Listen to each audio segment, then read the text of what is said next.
एक तरफ भविष्य की हाइड्रोजन ट्रेन, दूसरी तरफ करोड़ों की रेलवे परियोजनाएं और बीच में एक मजदूर का सपना। रेल मंत्री अश्विनी वैष्णव के इस दौरे में ऐसी तस्वीरें सामने आई जिन्होंने विकास और संवेदनशीलता दोनों की नई मिसाल पेश की। आज हम आपको भारतीय रेलवे की उस तस्वीर से रूबरू कराने जा रहे हैं जहां एक तरफ भविष्य की हाइड्रोजन ट्रेन, दूसरी तरफ करोड़ों रुपए की आधुनिक रेलवे परियोजनाएं हैं और वहीं दूसरी ओर एक साधारण मजदूर का सपना है जिसे देश के रेल मंत्री ने कुछ ही मिनटों में सच कर दिया। दिल्ली से लेकर गुड़गांव तक हुए इस दौरे में केवल ट्रेनों, स्टेशनों और तकनीक की बात नहीं हुई बल्कि उन लोगों की भी बात हुई जो दिन रात रेलवे को आगे बढ़ाने में जुटे हैं। आज का यह दौरा कई मायनों में खास रहा। एक तरफ शकूर बस्ती डिपो में भारत की भविष्य की हाइड्रोजन ट्रेन का निरीक्षण हुआ, दूसरी तरफ रेलवे कर्मचारियों की समस्याओं को मौके पर सुनकर उनके समाधान के निर्देश दिए गए और फिर गुड़गांव रेलवे स्टेशन पर एक ऐसा दृश्य सामने आया जिसने हर किसी का दिल छू लिया। एक मजदूर ने अमृत भारत एक्सप्रेस में सफर करने की इच्छा जताई और कुछ ही मिनटों में उसके हाथ में कंफर्म टिकट था। लेकिन आखिर इस पूरे दौरे में क्या क्या हुआ, आइए आपको इस पूरी रिपोर्ट में दिखाते हैं। केंद्रीय रेल, सूचना एवं प्रसारण तथा इलेक्ट्रॉनिक्स एवं सूचना प्रौद्योगिकी मंत्री अश्विनी वैष्णव ने उत्तर रेलवे के तिलक ब्रिज से शकूर बस्ती रेल सेक्शन तक व्यापक निरीक्षण किया। इस दौरान उन्होंने उत्तर रेलवे के वरिष्ठ अधिकारियों के साथ लंबी समीक्षा बैठक की।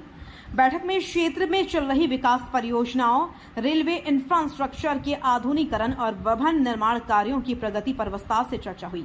रेल मंत्री ने अधिकारियों से परियोजनाओं की वर्तमान स्थिति, चुनौतियों और आगामी कार्य योजना की जानकारी ली। लेकिन इस दौरे की सबसे बड़ी विशेषता केवल फाइलों और योजनाओं तक सीमित नहीं रही।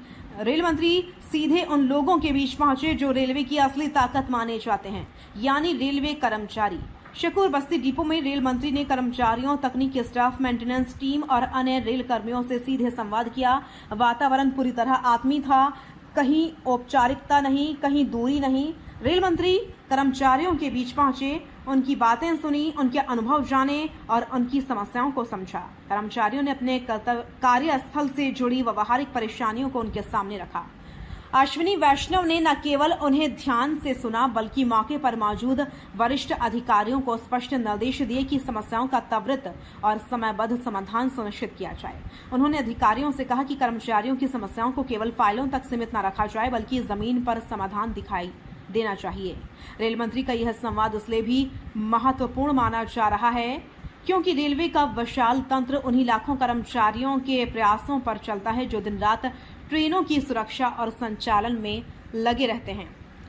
और जब देश का रेल मंत्री स्वयं कर्मचारियों के बीच पहुंचकर उनकी समस्याएं सुनता है तो उसका संदेश पूरे रेलवे तंत्र तक जाता है।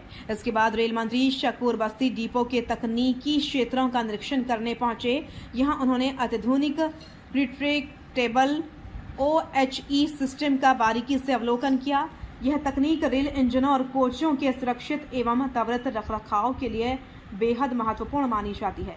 इसके माध्यम से शेड के भीतर रखरखाव कार्य अधिक सुरक्षित और प्रभावी तरीके से किया जा सकता है। रेल मंत्री ने बोगी पिट और बोगी लिफ्टिंग फैसिलिटीज का भी निरीक्षण किया। उन्होंने अधिकारियों को निर्देश दिए कि ग्राउंड लेवल पर कार्य कुशलता बढ़ाने के लिए आधुनिक तकनीकों का अधिकतम उपयोग किया जाए।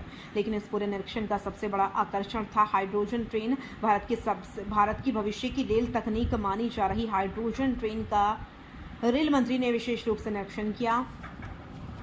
उन्होंने परियोजनाओं की प्रगति की समीक्षा की और अधिकारियों से इसकी तैयारियों की जानकारी ली। हाइड्रोजन तकनीक को भारतीय रेलवे के हरित भविष्य की दिशा में बड़ा कदम माना जा रहा है। विशेषज्ञ मानते हैं कि आने वाले वर्षों में यह तकनीक रेलवे को प्रदूषण मुक्त और अधिक ऊर्जा दक्ष बनाने में महत्वपूर्ण भूमिका निभा सकती है।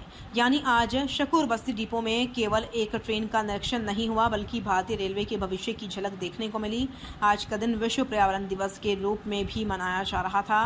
इस अवसर पर रेल मंत्री ने डिपो परिसर में पौधारोपण किया। उन्होंने पर्यावरण संरक्षण के प्रति भारतीय रेलवे की प्रतिबद्धता दोहराई। रेल मंत्री ने कहा कि भारतीय रेलवे तेजी से 100% विद्युतीकरण की दिशा में आगे बढ़ रही है। देश को नेट जीरो कार्बन उत्सर्जन लक्ष्य तक पहुंचाने में रेलवे महत्वपूर्ण भूमिका निभाने जा रही है। हरित ऊर्जा, स्वच्छ परिवहन और आधुनिक तकनीक रेलवे की प्राथमिकताओं में शामिल हैं। इस दौरान उत्तर रेलवे के महाप्रबंधक, दिल्ली मंडल के DRM, रेलवे बोर्ड और उत्तर रेलवे के कई वरिष्ठ अधिकारी मौजूद रहे। लेकिन दिन का सबसे भावुक दृश्य अभी बाकी था। शकूर बस्ती से निकलने के बाद रेल मंत्री गुड़गांव रेलवे स्टेशन पहुंचे। यहां लगभग 300 करोड़ रुपए की लागत से विश्व स्तरीय पुनर्विकास कार्य चल रहा है।